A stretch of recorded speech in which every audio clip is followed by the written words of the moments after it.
Secara tidak terduga, pada hari Selasa 11 Maret yang lalu, 3 negara, China, Iran, dan Rusia, menyelenggarakan latihan Angkatan Laut bersama di wilayah Timur Tengah.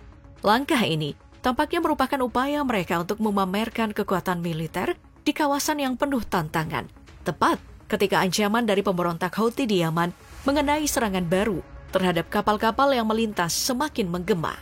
Latihan ini yang diberi nama Sabuk Keamanan Maritim 2025 diadakan di Teluk Oman, tepat di dekat Selat Hormuz yang sangat strategis. Selat inilah yang menjadi jalur vital karena melalui celah sempitnya mengalir sekitar 1/5 minyak mentah dunia. Muncul pertanyaan besar, apakah kegiatan ini merupakan tanda bahwa ketiga negara sedang mempersiapkan diri untuk konflik global berskala besar seperti Perang Dunia Ketiga? Di tengah-tengah gejolak konflik, ketidakpastian ekonomi global, dan perdebatan mengenai kekuatan nuklir yang kerap kali mengiringi konflik, anggapan tersebut pun tak terlepas dari kemungkinan.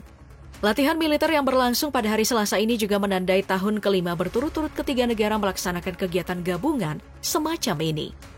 Rangkaian latihan tersebut tidak hanya melibatkan angkatan laut masing-masing negara, tetapi juga menarik perhatian sejumlah pengamat internasional dari Azerbaijan, Afrika Selatan, Oman, Kazakhstan, Pakistan, Qatar, Irak, Uni Emirat Arab, dan Sri Lanka.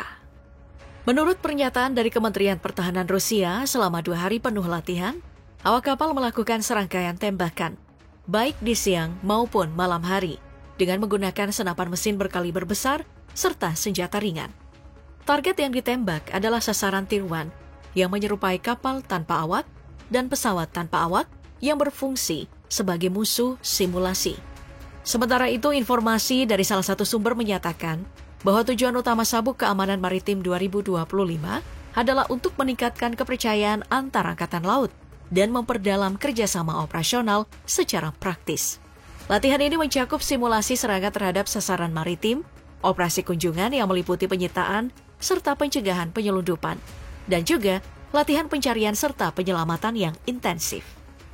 Pada masa-masa biasa, China dan Rusia jarang terlibat dalam pengawasan secara ekstensif di Timur Tengah, meskipun wilayah ini menyimpan jalur pelayaran yang sangat vital untuk distribusi pasokan energi global. Namun demikian, kedua negara memiliki kepentingan strategis yang signifikan terhadap Iran dan kawasan sekitarnya. Contohnya, Beijing memanfaatkan Iran sebagai salah satu pasar utama untuk impor, sedangkan Rusia sangat bergantung pada Iran guna mengamankan pasokan drone pembawa bom yang digunakan dalam konflik dengan Ukraina.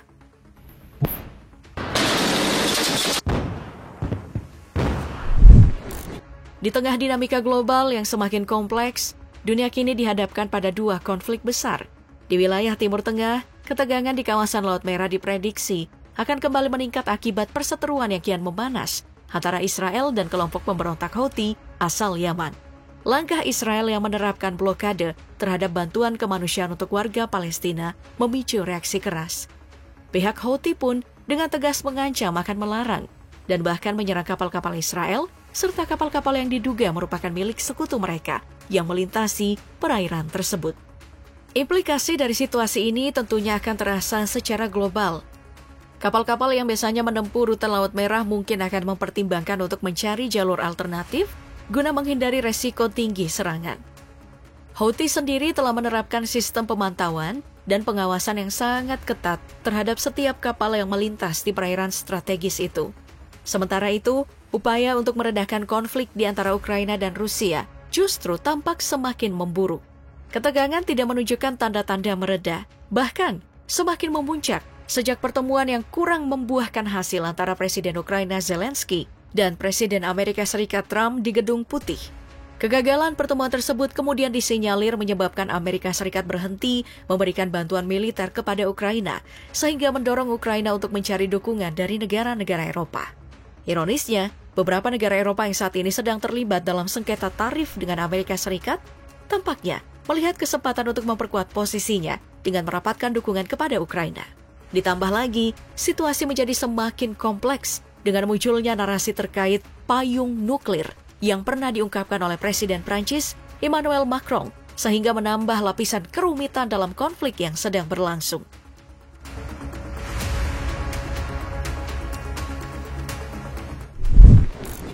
Latihan gabungan yang diadakan oleh Rusia bersama China dan Iran belakangan ini mengirim pesan kuat kepada dunia mengenai kehebatan sistem pertahanan dan kekuatan militernya. Rusia, yang dikenal memiliki kekuatan nuklir terbesar dengan 5.580 hulu ledak, terus mencuri perhatian di kancah geopolitik global. Negara ini masih menduduki posisi kedua sebagai kekuatan militer terkuat di dunia. Di ranah udara, Rusia mengoperasikan 4.078 unit kendaraan militer, termasuk 869 kendaraan penyerang yang telah mampu melancarkan hingga 1.459 serangan, serta didukung oleh 1.485 helikopter, di mana 514 diantaranya adalah varian penyerang. Sementara itu, Angkatan Darat Rusia mengandalkan kekuatan tempur yang impresif. Terdapat sekitar 21.000 unit tank tempur, 50.000 unit kendaraan lapis baja, serta 6.000 unit artileri otomatis. Ditambah pula dengan sejumlah unit artileri derek dan roket yang mencapai 3.800 unit. Kekuatan darat mereka pun tampak sangat mumpuni. Melangkah ke segmen Angkatan Laut, Rusia mengedepankan kombinasi antara kendaraan tempur dan dukungan logistik, mulai dari helikopter, kapal selam, hingga kapal-kapal bertenaga diesel listrik dan nuklir, baik yang konvensional maupun modern. Dalam latihan gabungan tersebut, diduga besar bahwa Rusia menampilkan kapal perang kelas korvet seperti RF Soverseny. Kapal ini memiliki bobot mati sekitar 2.200 ton dengan panjang mencapai 343 kaki, serta dilengkapi sistem pertahanan anti pesawat dan persenjataan modern seperti rudal KH-35 dan 3M54 Club. Selain itu, kapal tanker medium Pechenga dan helikopter KA-27 juga diyakini turut disertakan, semakin menegaskan dominasi Rusia di area militer internasional.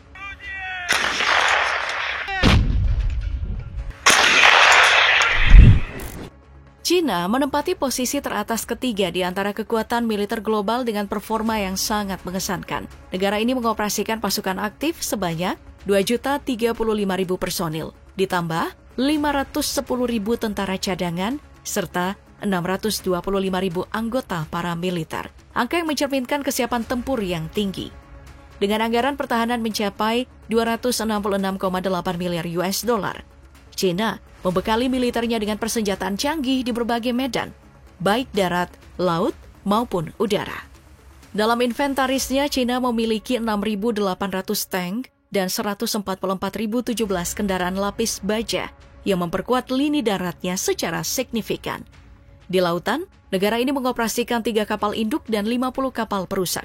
Sedangkan kekuatan udara mereka terdiri dari 1.212 unit jet tempur dan 913 helikopter.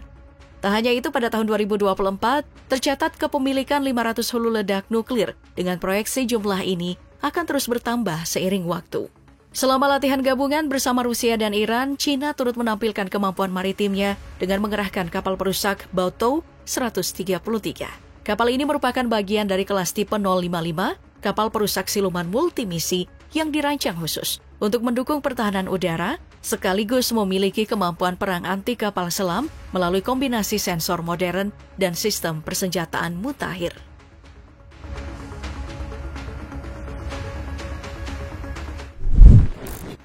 Nah, meski tidak termasuk dalam jajaran militer paling besar di dunia, Iran ini tetap memiliki kekuatan yang tak bisa diabaikan.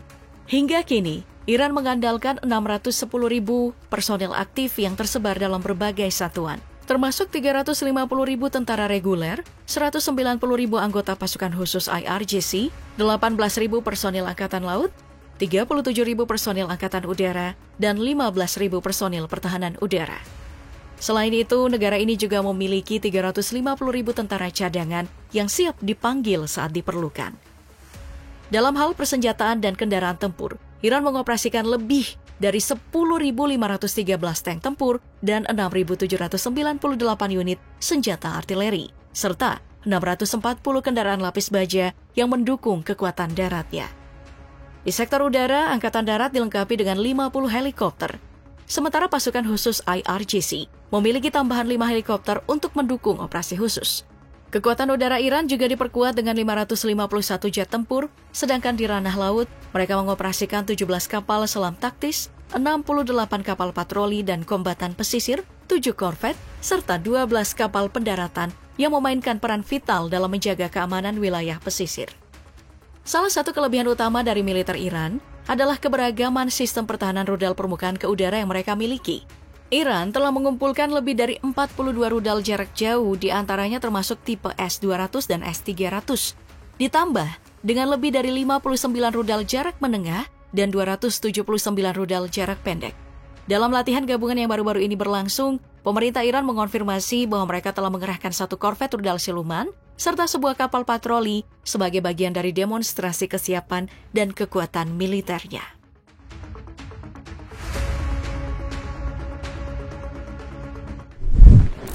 Terkait pelaksanaan latihan gabungan di kawasan Timur Tengah oleh Iran, Rusia, dan China, Presiden Trump memberikan tanggapan yang tampak biasa saja.